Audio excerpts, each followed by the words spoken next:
चर्चाओं और वादों तक सीमित थे, अब ठोस कार्रवाई की दहलीज पर पहुंचते नजर आ रहे हैं। सरकार के संबंधित मंत्रालयों और समितियों से मिल रहे स्पष्ट और सकारात्मक संकेतों ने एक नई उम्मीद जगा दी है। यह पहली बार है जब इतनी स्पष्टता के साथ यह बताया जा रहा है कि आने वाले महीनों में पेंशन और सेवा शर्तों के क्षेत्र में किन किन ठोस बदलावों की उम्मीद की जा सकती है। सबसे महत्वपूर्ण बात यह है कि यह सिर्फ खोखले वादे नहीं रह गए हैं। इन मांगों पर गठित विशेष समितियों ने सक्रिय रूप से काम करना शुरू कर दिया है और कई मुद्दों को तर्कसंगत और लागू करने योग्य पाया है। यही वह महत्वपूर्ण मोड़ है जहां से वास्तविक परिवर्तन की शुरुआत होने वाली है। आइए अब हम विस्तार से उन सभी पहलुओं को समझते हैं जो आपके और आपके परिवार के भविष्य से सीधे तौर पर जुड़े हुए हैं। सबसे पहला और अत्यंत जरूरी मुद्दा है कम्यूटेशन रिकवरी अवधि में संभावित कमी का। वर्तमान व्यवस्था के तहत जब कोई पेंशन भोगी अपनी ग्रेच्युटी का एक हिस्सा अग्रिम रूप में लेता है तो उस राशि की कटौती उसकी मासिक पेंशन से लगभग 15 वर्षों तक की जाती है। यह एक लंबी अवधि है जिसके दौरान एक बुजुर्ग व्यक्ति, जिसके लिए पेंशन ही आय का एकमात्र स्रोत है,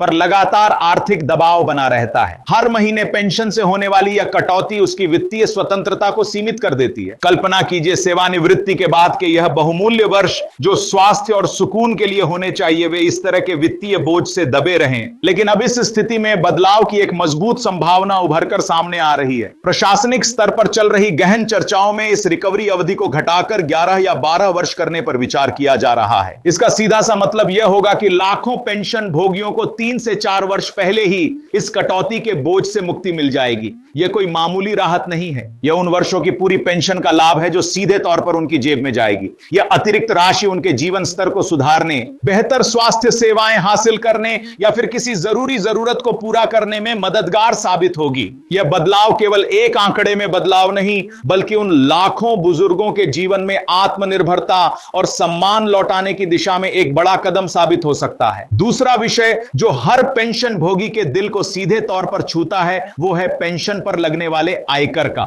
यह सवाल हर मंच, हर बहस और हर चर्चा का केंद्र बना रहता है। तर्क साफ और स्पष्ट है, जब देश के अन्य वर्गों जैसे कि संसद सदस्यों या कुछ विशिष्ट सेवानिवृत्त अधिकारियों की पेंशन को करमुक्त रखा जा सकता है, तो उस सामान्य कर्मचारी के साथ यह भेदभाव क्यों? उस कर्मचारी ने जिसने अपने जीवन के 30 से 40 साल एक डेस्क पर एक मशीन के पास या फिर मैदान में काम करते हुए देश की निरंतर सेवा में लगा दिए, उसकी निष्ठा और समर्पण किसी से कम नहीं है। अब इस मांग को लेकर जो वातावरण बना है वह पहले से कहीं ज्यादा अनुकूल और आशाजनक दिखाई दे रहा है। संबंधित समितियों ने यह स्वीकार किया है कि इस मुद्दे पर आम जनता और कर्मचारी संगठनों की ओर से भारी मात्रा में प्रतिक्रियाएं और आवेदन प्राप्त हुए हैं। इस जन भावना को अब गंभीरता से लिया जा रहा है। इसीलिए यह पूरी उम्मीद की जा सकती है कि आने वाले समय में पेंशन को पूर्ण रूप से या कम से कम एक उदार सीमा तक कर मुक्त घोषित करने की दिशा में एक ऐतिहासिक निर्णय आ सकता है। यह निर्णय केवल आर्थिक राहत का सवाल नहीं होगा, यह उस अनगिनत सेवा, उस समर्पण और उस निष्ठा का सार्वजनिक सम्मान होगा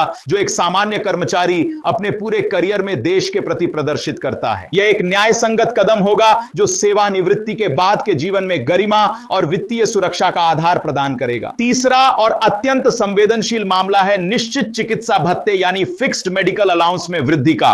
आज के इस दौर में जब अस्पताल का एक साधारण सा बिल भी हजारों रुपए का आ जाता है, दवाइयों की कीमतें लगातार आसमान छू रही हैं और हर छोटे बड़े मेडिकल टेस्ट का खर्च बढ़ता जा रहा है, तो पेंशन भोगियों को मिलने वाला वर्तमान चिकित्सा भत्ता मात्र प्रतीकात्मक रह गया है। यह राशि वास्तविक स्वास्थ्य व्यय के सामने बिल्कुल नगण्य साबित होती है। एक बुजुर्ग व्यक्ति जिसकी प्रतिरक्षा प्रणाली कमजोर होती है और जिसे नियमित दवाओं और डॉक्टरी परामर्श की आवश्यकता होती है, उसके लिए यह भत्ता अपर्याप्त से भी कम है। इसलिए इस भत्ते को बढ़ाकर कम से कम 5,000 रुपए प्रतिमाह या उससे अधिक करने की मांग लंबे समय से जोर शोर से उठाई जा रही थी। अब सबसे उत्साहवर्धक बात यह है कि संबंधित समिति ने इस मांग को पूरी तरह से तर्कसंगत, न्याय संगत और जायज माना है। इस विषय पर विस्तृत विचार विमर्श हो चुका है और अब इसे लागू करने के व्यावहारिक रास्तों की तलाश की जा रही है। यदि यह बदलाव वास्तव में होता है तो यह सिर्फ एक आंकड़े में बदलाव नहीं होगा, बल्कि लाखों बुजुर्गों और उनके परिवारों के जीवन में सच्ची राहत और सुरक्षा लाने वाला कदम साबित होगा। इससे उन्हें बेहतर गुणवत्ता वाली स्वास्थ्य सेवाएं प्राप्त करने में मदद मिलेगी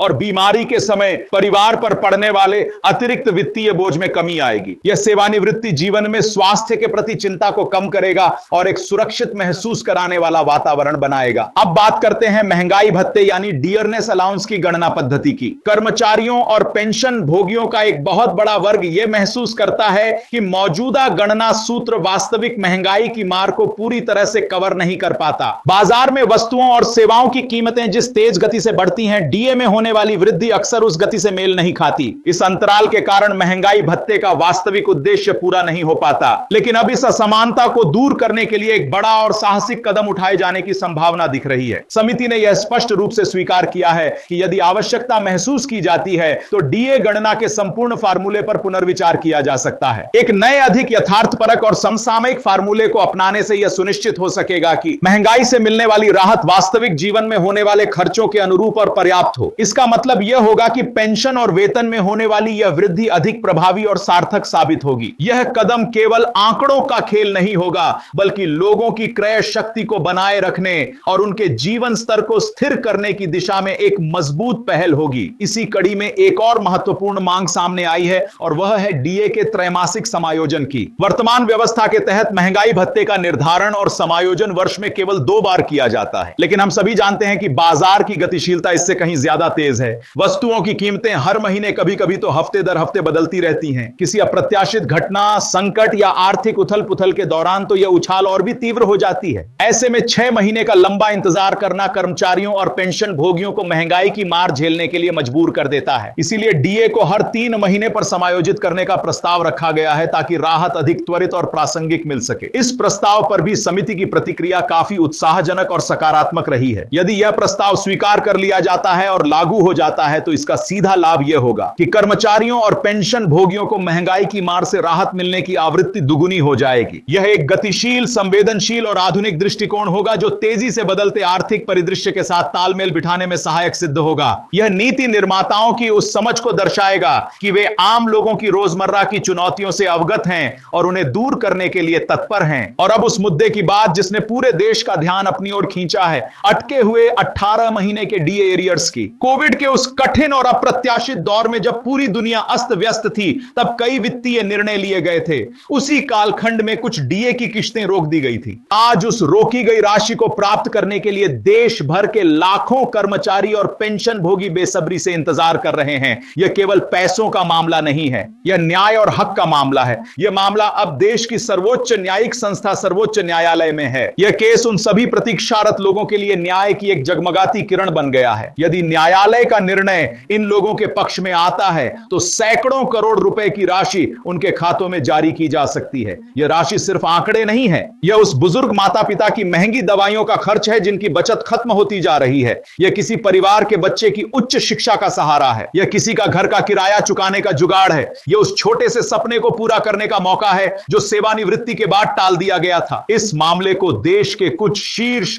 और अनुभवी अधिवक्ताओं द्वारा लड़ा जा रहा है और पूरे देश की निगाहें इस न्यायिक प्रक्रिया पर टिकी हुई हैं। यह केस न केवल वित्तीय न्याय बल्कि प्रशासनिक नीतियों में मानवीय संवेदनशीलता का भी एक प्रतीक बन गया है। इन सभी बड़े और व्यापक बदलावों के साथ साथ कुछ प्रशासनिक निर्देशों और चेतावनियों पर भी समान रूप से ध्यान देना बेहद जरूरी है। पहला महत्वपूर्ण निर्देश है जीवन प्रमाण पत्र यानी लाइफ सर्टिफिकेट जमा करने की प्रक्रिया के संबंध में। इसे लेकर स्पष्ट कर दिया गया है कि सभी पेंशन भोगियों को अपना जीवन प्रमाण पत्र समय रहते जमा कराना अनिवार्य है। यह एक अनिवार्य प्रशासनिक प्रक्रिया है। समय पर यह प्रमाण पत्र जमा नहीं कराने पर पेंशन रोकी जा सकती है, जिससे अनावश्यक कठिनाई और परेशानी उत्पन्न हो सकती है। इसलिए इस छोटी सी लेकिन महत्वपूर्ण आवश्यकता को नजरअंदाज ना करें और समय सीमा का पालन अवश्य करें। दूसरी ओर एक समान रूप से गंभीर और जरूरी चेतावनी है साइबर सुरक्षा को लेकर। आजकल बुजुर्गों को विशेष तौर पर लक्षित करके की जाने वाली साइबर धोखाधड़ी के मामले बहुत तेजी से बढ़ रहे हैं। इन धोखेबाजों की तरकीबें बहुत ही चालाकी भरी होती हैं। वे फोन करके खुद को बैंक अधिकारी, पेंशन कार्यालय का कर्मचारी,